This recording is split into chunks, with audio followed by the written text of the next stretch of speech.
Hey there, theme park nerds. Welcome to another episode of the Theme Park Nerds video blog. This time we're off with Eastside Mike on another exciting adventure all the way to New Jersey and Six Flags Great Adventure. How you doing out there, Eastside Mike? Doing great, doing great. Loving the theme parks. So as part of your roller coaster adventure, you went to Six Flags Great Adventure in New Jersey, which is also just kind of merged together with this next door safari park, right? Exactly. So now it's Great Adventure and Safari, New Jersey. Oh, it's like a coaster safari with tigers that are going to eat you. Exactly. It adds to the excitement. Well, and you know, when you're at a roller coaster park, the one thing that you always need more of is excitement. Because, you know, going 0 to a million in 4 seconds up 400 feet and over a bump isn't exciting enough. You need a tiger ready to eat you at the end. Exactly. You know, that's after you've done it a couple of times, you're like, man, what? I need more. Exactly, because, you know, you always need more tiger. Exactly. No matter what it is. Just like more cowbell. Exactly. But tiger with a cowbell on a that cow. would be terrifying. On a roller coaster. There you go. So, Six Flags Great Adventure is home to Kingda Ka, one of the tallest roller coasters in the world. 0 to, what, 128. It's 8 miles an hour faster than Top Thrill Dragster. So their Top Thrill Dragster. Exactly. Everybody knows Take that. that. That's fine. So, what were your... Okay, so you went on a bit of a stormy day, right? A little more than a bit. It was pouring rain. We were drenched before we even got in the park. We were the only people there, practically. Us and a bunch of 8th grade kids that were on a school trip. So describe for our YouTube viewers what the feeling of going 128 miles per hour through pouring rain is like. Well, thankfully it wasn't quite pouring when they opened that, but even just the little bit of mist it was doing, it felt like tiny daggers piercing my face. I can't even imagine what it would feel like if it was pouring. I mean, there's a reason they don't run it in the rain. Daggers piercing your Yeah, face. exactly. It would actually pierce your face, I think. No, it's a little painful, but it was worth it. We were in the front row, so we had to act as the human windshield for the rest of the riders. That was good. Which was polite of you. That's just your politeness. You know, that's my mouse training coming out. Guest service. Yes. But it's an amazing coaster, and I really did. I mean, maybe it was the little bit of rain or whatever, just the day, but I really did feel like it was faster than Top Thrill. It did feel like it pushed me back a little more in the seat and everything. And I'm proud to say I kept my hands up the whole time. And it's pretty amazing being up there looking out, and you can just see everything for miles and miles and miles, all of New Jersey practically. I felt like. For the 2 seconds before you come plunging down to your tube. Before you just go 40 stories straight down into the ground. 35 feet or something. Yeah, exactly. So it is an amazing, amazing coaster. And, I mean, really, it's pretty similar to Top Thrill, but they're both worth doing in their own way. So I recommend it highly. Very cool. Now, as you said this year, the Safari is now part of Six Flags, which the Safari section apparently used to be like a drive-through Safari attraction with, lions of tigers and bears, humping on your car and poking out your tires and doing all sorts of fun stuff. So now they have kind of like a Jeep ride that goes through it. So what are your thoughts on that? How do you think the Safari section blends in with the Six Flags section? Well, I mean, I don't know about the blend so much. I mean, they kind of... It was themed a little bit at the entrance, and I didn't really know what to expect. I honestly took a picture when I first got there of the truck as it pulled up and posted a snarky Facebook post about like, oh, here comes the Kilimanjaro Safari knockoff. But then I got on, I was actually really impressed, and I had to kind of take it back and be like, okay, never mind, it's actually really cool. But they go through and they have a narrator. There's the driver, and then there's a narrator, telling you about the animals, and they point them out and say what they, tell you things about them, and tell you about the park and things they've changed and added, and that's how I know about the fact that people used to drive through and have their tires actually really punctured by tigers because the tigers got bored and they're like, hey, there's something I can poke with my claws. Yeah, and you figure the tiger after the first few times they just that was an accident. After like the 50th or 60th, they're just having fun. Yeah, exactly. Yeah. They love to hear the screams. Like, watch this. Yeah. So now they've got everybody kind of put away in their places. If it's a particularly dangerous or scary animal, it seems to be behind a cage. But the enclosures seem really nice, and they've got these wardens driving through with these zebra-colored trucks. And it was really funny. One of the tigers was new, one of the big, I think Siberian tigers, I think it was.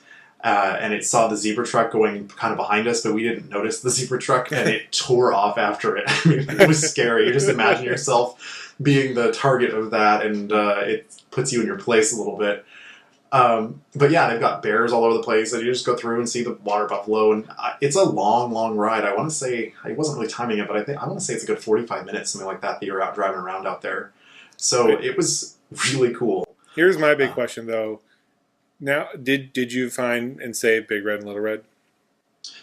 There was no story, so Big Red and Little Red were safe from poachers. That's good this time around, because everybody knows you have a giant game preserve. By default, there will be poachers, and Wilson Matuba has to save them. But yeah, so anyway, the safari, I highly recommend that. It's really awesome, really neat experience. And apparently the line can get really long, though. They were saying that, I mean, of course, it just opened this year, but they said it can be 3 hours easy. Oh, wow. Waiting. So, yeah. Anyway, moving on to other things. Yeah, what else was going on in that park? So we talked about Kingda Ka and the safari. What are some of the other, big highlights of the park that you really liked?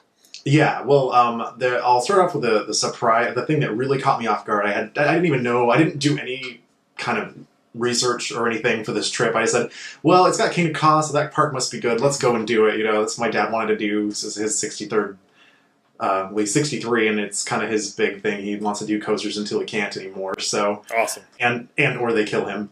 That's kind of the same thing. If it kills you, well, then yeah. you can't anymore.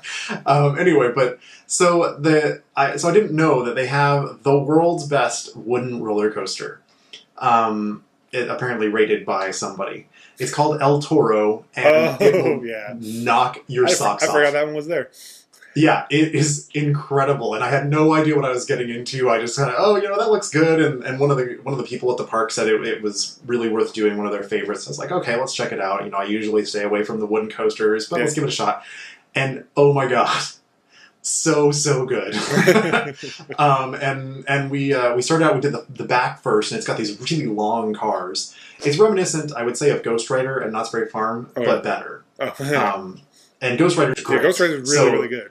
Yeah, so you can just imagine better than Ghost Rider, and that's what you've got. It's got the whatever they call it. I don't know what it's called, but it pulls you up the lift really, really fast, which totally was the first thing I didn't expect. I was expecting the old ching ching ching ching ching ching. And then the drop is incredibly steep, and it just keeps going from there. It just delivers the whole time, and there's some amazing airtime. And we thought it was great in the back, and then we rode it in the front because the park was empty, so we could. And the front is even better. Awesome. Yeah, I can't recommend that coaster highly enough. It's one of my favorite coasters in the world at this moment. So yeah, great time. So moving on from that, the other kind of big highlight, strong suit coaster that they've got to offer at Six Flags Great Adventure is called Nitro. And it's, I would say, similar to another one called Apollo's Chariot that I've ridden, and then a little bit like Superman's Flight at Six Flags America. But it's one of those ones where you've only got the lap restraint, no inversions, but it just takes you up really high, and you get some amazing airtime, and they've set it up that way to take advantage of it. That's almost kind of like that one of those like big tall hyper coasters where it's just kind of like the one little lap bar and then lots of big drops and bunny hills and that sort of stuff, right? Exactly that kind of thing. And there's one point that it set it apart a little bit where it kind of you come down a long drop, and then it takes you up and curves you really hard sideways before you come back down again. So that was kind of different and a little bit scary, but really cool. And the great thing about it was because the park was so completely empty and everybody was like, "Oh, Kingda Ka's running," so they ran over there. We were able to ride Nitro 3 times in a row without having to requeue. Nice. They said if your row's empty, you can feel free to stay there or pick another row. And so, like, okay, twist my arm. So we rode it in the front first, and then we got to ride it in the back and then in the middle. And so it was great all 3 places, and I had a wonderful time on that coaster. Go rainy days. They're always the best once as long as everything's open. Rainy days are always the best days to be at a park. Exactly, exactly. So yeah, and they had, and then after that, it was kind of, I mean, after riding a coaster like that 3 times in a row, and after Kingda Ka and after El Toro, the day, can't really stay that high energy. But the rest of the coasters were fun. They have an indoor wild mouse coaster called the Dark Knight, and that was unexpectedly fun. It was kind of funny though how Six Flags. I love it when they try to do their theming. Yeah, it's always an interesting experiment. Yeah, and so this one starts out. It reminded me a lot of Rocket Roller Coaster. They brought you in and you had to watch a movie and a They free did a show free and show. everything. Like Six Flags They had did a pre-show. pre-show. I Oh didn't yeah, realize that one was a pre-show. I've heard of Dark Knight Coaster before, but I never realized that was a pre-show. it does. It's somebody talking, in Gotham, and then the Joker interrupts them and does his whole thing.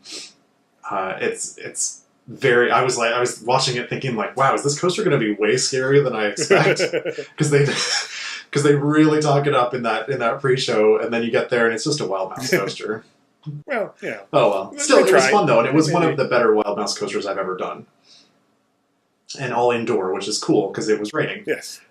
Green Lantern was the first ride we rode. We got to do that twice, and that one is. What's their Green Lantern like? Is it at all like Six Magic Mountains, or is it a totally different ride?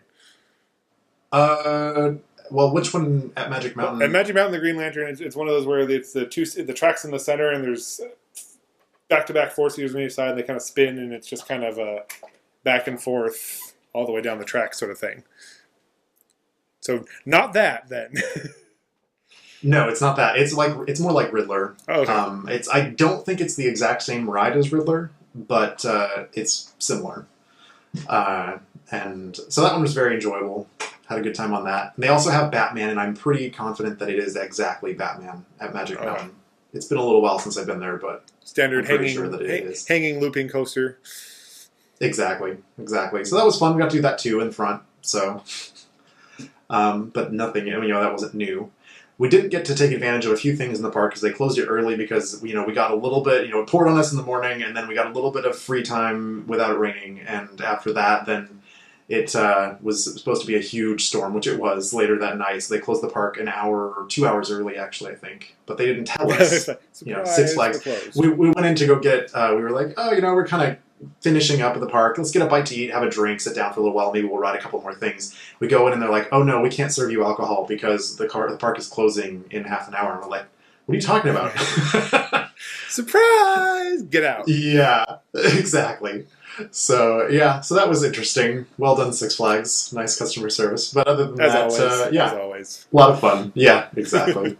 So I highlight again, great park though, and I'd love to go back. It's only a short 3-hour drive, so certainly worth it. So great update on Six Flags Great Adventure and Safari in New Jersey. I am Westside Mike. I'm Eastside Mike. And we will see you later, nerds.